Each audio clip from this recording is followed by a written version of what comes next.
Sometimes it's a deliberate choice, and other times it's just some terms and conditions you agreed to.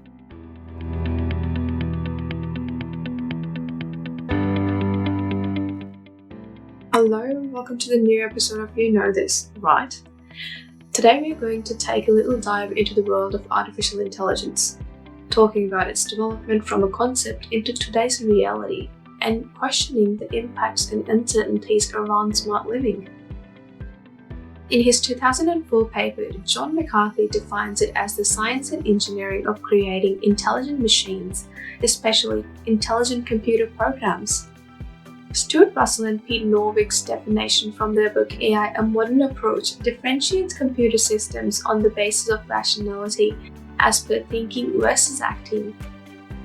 Everyone's definition of AI is a bit different, because AI isn't just one thing. To understand AI in a bit more detail, it's important that we take a step back and look at how the concept came to be. Around the 1950s, the scientific notion of AI began to take shape in the minds of scientists. In 1950, Alan Turing was thinking about the mathematical possibility of AI and published a paper called Computing Machinery and Intelligence, where he proposed the imitation game, which later came to be known as the Turing test.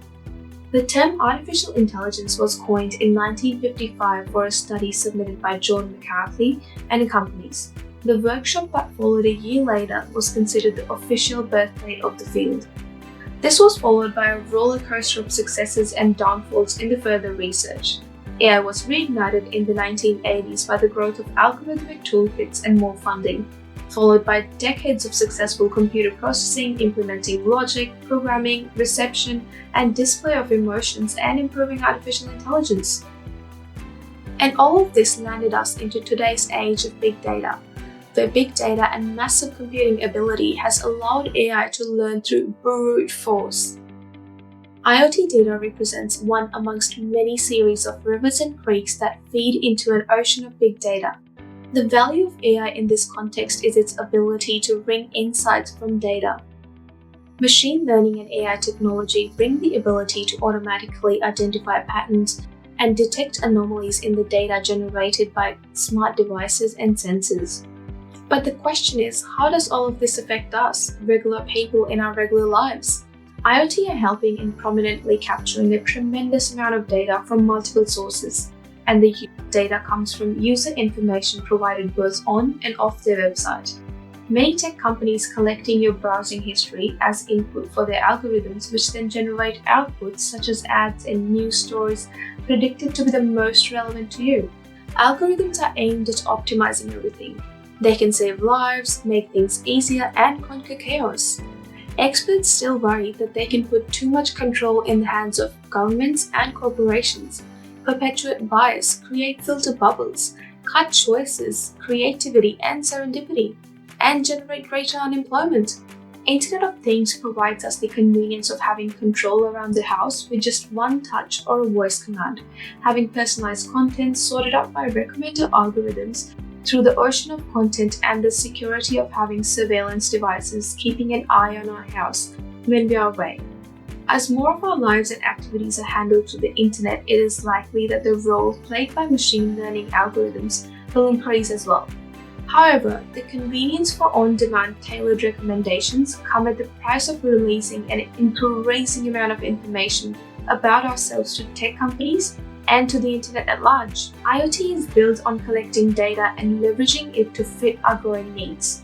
This may prove to be a double-edged sword. As much as one may try to defend such cutting-edge technology, one can't deny or rule out the possibility of being spied upon.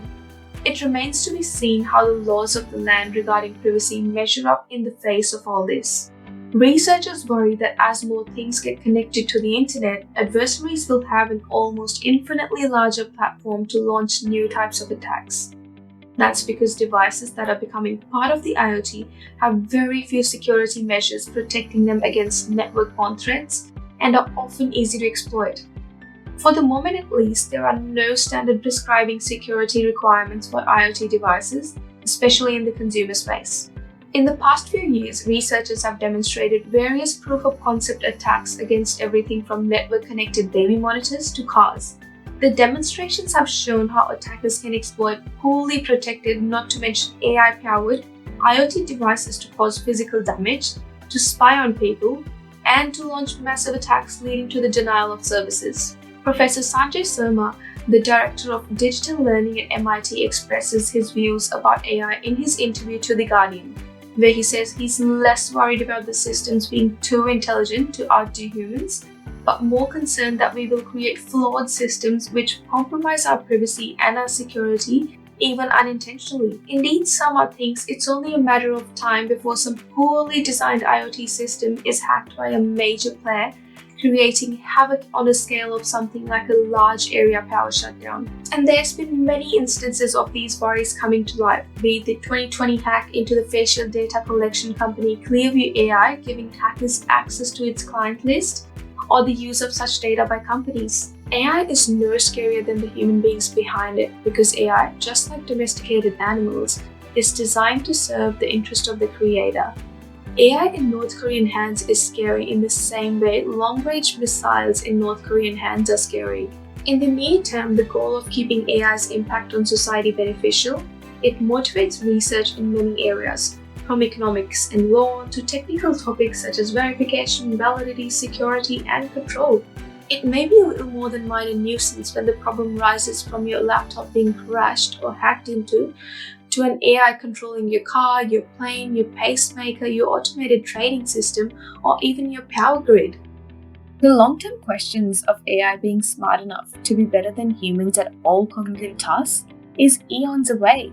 The real concern, though, is regarding AI's undesirable societal impact, and that's something Silicon Valley needs to own up to.